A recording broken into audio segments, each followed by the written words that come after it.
Муну кайра эле ушул былтыркы жылы 22 жылы Баткен облусунда болгон кыргыз-тажик чек арасындагы жаңы ошол апатта жергиликтүү тургундар талап тоноого дуушар болуп келгендигин мен дайыма айтып келемин да. Алмазакун Жанович, мына бүгүнкү күнгө чейин ошолордун жабыр тарткандар, тоноолгондордун маселеси чечилбей, айыл өкмөткө чейин барып байма-бай барышат элдерчи, кимге бараарын билбей жабыркаган эл. Булар учурунда ошол комиссиянын тизмесине дагы тергөө иштеринин протоколуна да кирбей калган жарандардын тизмесинде бир топ жарандар бар да, бир 40-50 киши бар. Ошо мына бүгүн айыл өкмөт башчысы менен сүйлөшсөм, ал киши да айтып атат, ошо маселе чечилбей атат.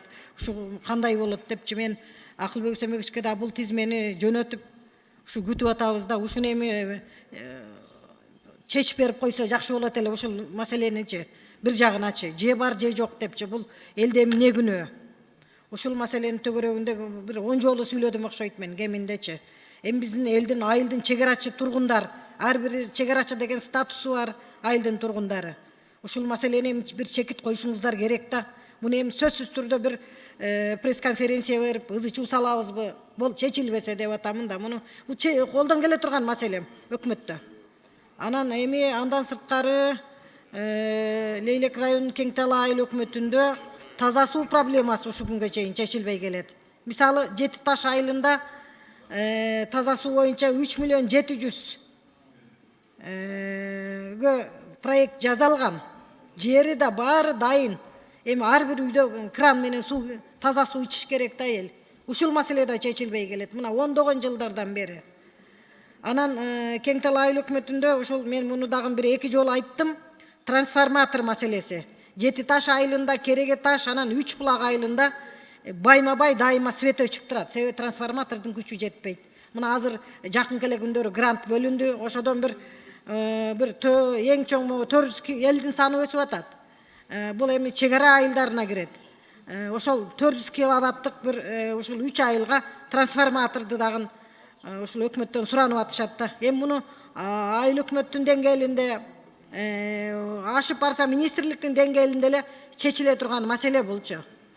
Бул ошон үчүн колдон келе турган маселелерди айтып атамын да. Анан ушул биздин Кең Талаа айыл өкмөтүндө Үч Булак айылынын тургундарынан мага кайрылуу келип түштү. Бул айылдын эли Дүйнөлүк банк тарабынан 19 миллион сомдук таза суу долбоору менен каржыланган, бирок таза суу чыгаруу үчүн скважина куруу маселеси каралбай келет да. Ушуну суранып атышат эл. Мен экинчи жолу сүйлөп атамын, себеби жетишпей калдым. Алмазакун Жанович жана ошол Үч Булак айылы Кең Талаа айыл өкмөтүндөгү тургундардан кайрылуу келди. Булар былтыркы жылы Дүйнөлүк банк тарабынан 19 миллион сомдук таза суу долбоору менен каржыланып Дүйнөлүк банк тарабынан. Бирок таза суу чыгаруу үчүн скважина куруу маселеси каралбай. Аны ишке ашырууга айыл өкмөтүнүн да каржысы жетишсиз болуп атат да. Ушул жагынан бир көмөк көрсөтүүнү колго алып берсеңер. Булар дайыма жылдан жылга ушул маселени козгоп эле келатат да. Андан сырткары айылдагы үлүш жерлерди иштетүүдө Андархан, Бешкент, Мурас айылдарын басып өтүп, Дашрабат участкасына барууда жолдун начарлыгынан көйгөй жаралып жаткандыгын дайыма айтып келишет. Үч Булак айылында жаштардын ден соолугуна кам көрүү үчүн максатында спорт аянтчасын куруу маселеси дагы бул курч бойдон турат да. Эч бир жаштар үчүн эч кандай бир мындай маданий иш-чара өткөрө турган жер жок болуп атат. Мындайча айтканда айыл кароосуз калгандай эле да. Анан ушул маселе менен да кайрылышты булар. Андан сырткары ошол Кең Талаа айыл өкмөтүнө караштуу Жети Таш айылында 1967-60 жылдардын төгөрөгүндө тургузулган жана электр мамыларыны ушул кайра айтып атып, бир айылдын ушул 50%дан көбүрөгүн ошол министрликке рахмат барып электр мамыларын алмаштырды. Ошол бир 47-48% дагы алмаштырылбай туруп атат да. Анда айылдарыбыз Мурас айылы дагы туруп атат.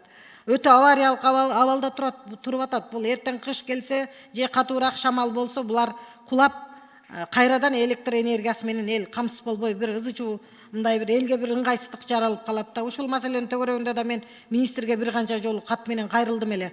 Ушул электр мамыларын алмаштырбасак болбойт. 58-60 аягы 70 жылдагы мындай электр мамылары эскилиги жеткен. Ошолордун баарын алмаштыруу маселеси менен эл байма-бай мындай эми баягы жаздын камын кыштын камын жазда көр болуп атабыз да. Чынындачы ушул элдин талаптары мына ушундай көйгөйлөр менен чыгып атышат. Ошону дагы бир эске алып койсоңуздар. Рахмат.